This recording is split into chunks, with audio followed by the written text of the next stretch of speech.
Hey guys, and welcome to a brand new video here on FPL Now. Today we're going to be going over my transfer plans for Game Week 34 and also how I'm currently getting on in Game Week 33. So if you're excited for the video, drop a like down below, leave a comment, what are your plans for Game Week 34, subscribe if you're brand new, and let's get into the video.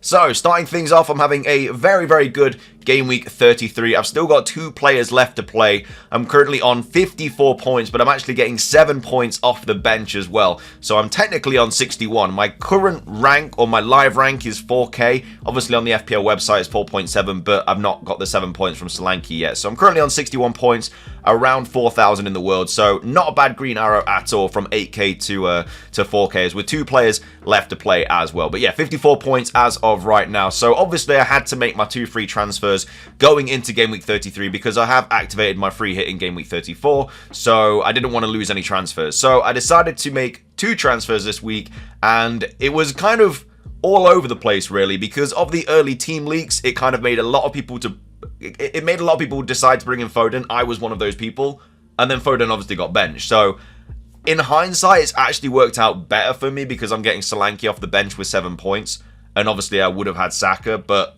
either way, it's just one of those things. I think they're kind of really, I guess, locking down on leaks now, because it also happened with the Liverpool game as well. I think it might have been Curtis Jones or someone that wasn't originally in the leaked lineup, but then obviously started. And it's the same thing that happened with Foden as well. So leaks, I think, are still to be trusted, but you have to take them with a bit of a grain of salt now because these things can change. Like, they're now clocking onto it. I mean, FPL is the worst of their worries. It's obviously because there's such a close title race now. And so obviously they don't want their teams being leaked and stuff like that. But anyway, we're on 54 points. I opted to play Onana this week instead of Petrovic because double Chelsea defense was just ruining my life. And of course, Onana did concede 2 goals.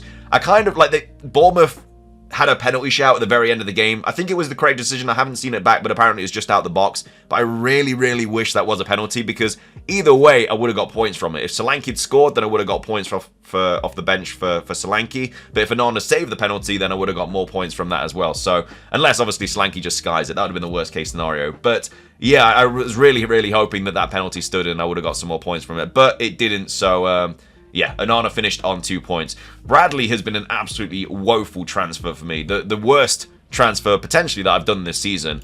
He just loves a 1-pointer. I brought him in, I think, for the Brighton game. I think I brought him in my Game Week 30 wildcard, and he got the 4 points there. Obviously, he got 2 bonus. Then he got 0 against Sheffield, 1 against United, then 1 against Palace, and now he's injured as well. I was always going to get rid of him in Game Week 35 regardless, and I'll probably be bringing in Dan Burn because they have Burnley away, I believe, in Game Week 35. And then also, they've obviously got the double as well that's coming up. Or Sheffield United at home, should I say, in 35. And then they've got Burnley away. And then they've got the double as well. So I definitely want a Newcastle defender for that. And they have actually been keeping clean sheets as well. Even though their defence are like all over the place with injuries and everything, they're actually not doing too bad. Like, they absolutely smacked Spurs out of the park. So yeah, not bad at all. So I'm very happy to be owning Dan Burn very soon.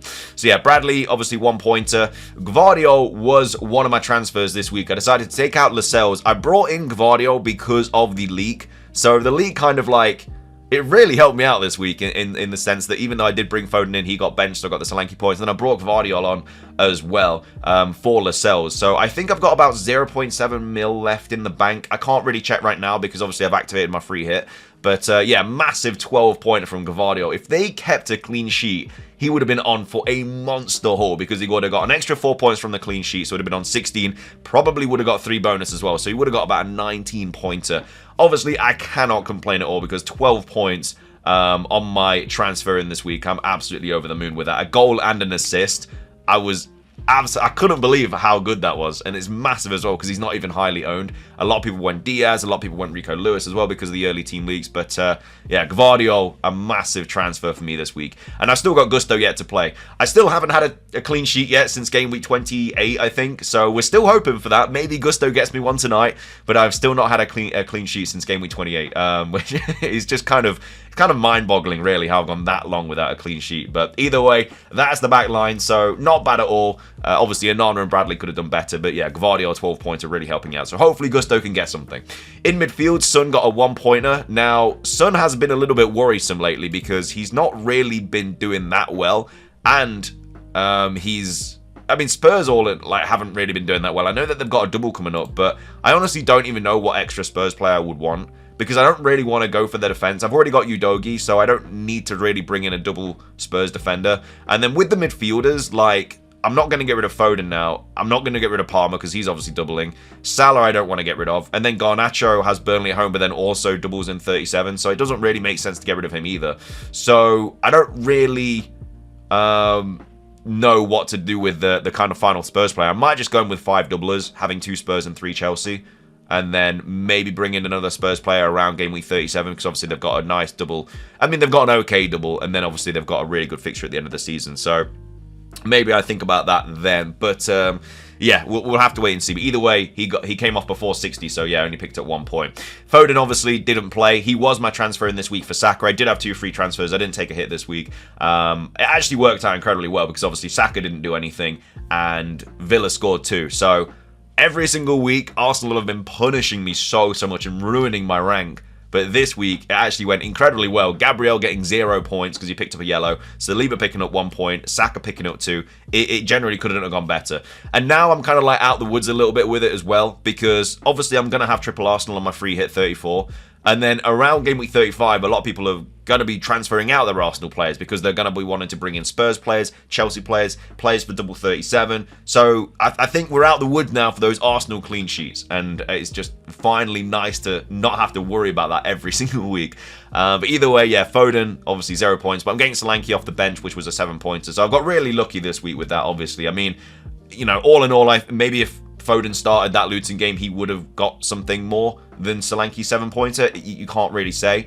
But as of right now, you know, 7 points off the bench, I'll happily take that. Obviously, Palmer's still yet to play. I actually need him to blank, because him and Salah are actually hurting my rank this week. So I do, even though I've got Palmer left to play, I do need him to blank, and I need Gusto to get like a 10-pointer. That'd be massive.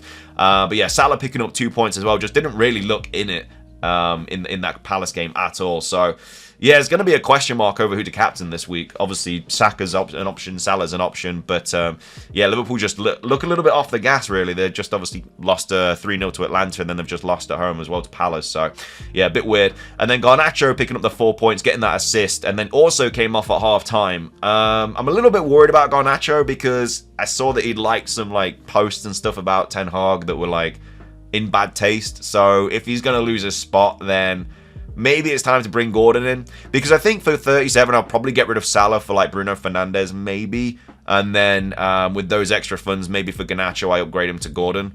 Maybe something, because I mean, United don't have the best double at all.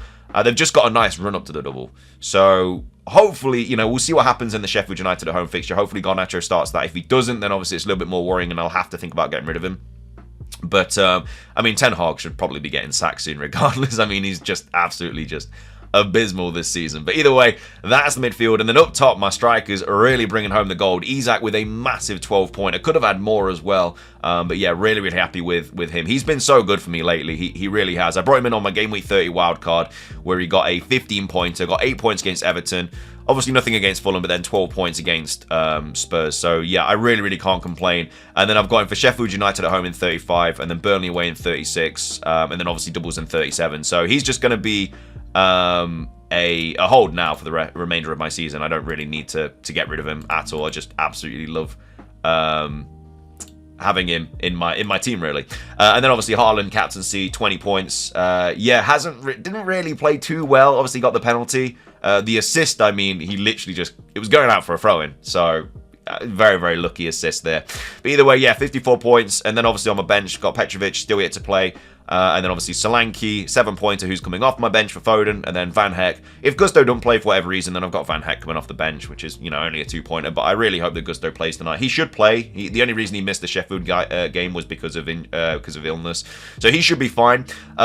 Quickly talking about Game Week 35 transfers as well, because obviously I've got my free hit. You know, this is not like my final free hit at all, and I'm going to go into this properly in tomorrow's video. The main thing that I kind of really need to talk about is my Game Week 35 transfers, because obviously I'm not transferring anyone for Game Week 34. I'm playing my free hit, and I think it's probably just going to be Bradley out for Dan Burn in, and then I'll just play Burn, who's got Sheffield United at home. I'll play Udogie and Gusto, who obviously are both doubling. In midfield, it's a little bit more kind of up for debate, really. Obviously, I'm going to be playing Petrovic instead of Onana because he's got the double, even though Burnley at home is a really nice fixture for United. So, yeah, I'll probably play Petrovic, Udogie, Gusto, Dan Burn, probably. And then in midfield, I'll be playing, obviously, Son, Palmer. I don't know who to captain out of those two. Maybe Palmer, to be fair. I will probably play... I'll probably play Foden and Salah as well. And then I'll obviously be playing Isak. I'll obviously be playing Haaland. So it's kind of who do I play out of Garnacho and Solanke, really. Or Gvardia. Yeah, I mean, I'll probably play Garnacho, who's got Burnley at home, instead of Solanke. I mean, Brighton away is a nice fixture for Solanke. I really don't know. I'll probably play Solanke, actually, because he's on penalties and stuff. But yeah, that'll probably be the team for 35. And then going into 36... obviously, it'll just be concentrating on transfers for 37. And 37 is the big double where we're going to be bench boosting, everything like that. Anyway, that's kind of the transfer plans for 35. This is my quick free hit that, again, is probably going to change quite a bit for tomorrow's video. It's just something that I quickly threw together that have got doubles. Pickford in goal, Van Dijk, White, and Munoz at the back. Eze, Havertz, Salah, and Saka in midfield. Solanke, Acuna, and Darwin up top. I don't actually mind having like 5 midfielders this week instead of the strikers. Like, I don't really fancy playing Darwin this week. His minutes are a little bit all over the place, especially with like Jota back now as well. Probably not going to have him, but again, I'm probably going to change quite a bit of this before tomorrow's proper free hit video. And then, yeah, the bench is just Henderson, who obviously had a blinder against Liverpool, Sarabia, Zabani, and Branthwaite as well. But again, this will change a lot for tomorrow's video, but I've already played my free hit, as you can see on the screen right now. But anyway, though, that's how we got on in Game Week 33. That's kind of my preliminary transfers for 35, and then that's kind of where the free hit is at the moment. But yeah, we'll go over that all in tomorrow's video. But if you enjoyed the video, make sure to drop a like down below, leave a comment. What are your plans for Double Game Week 34? Subscribe if you're brand new, ring the notification bell, and until next time, peace.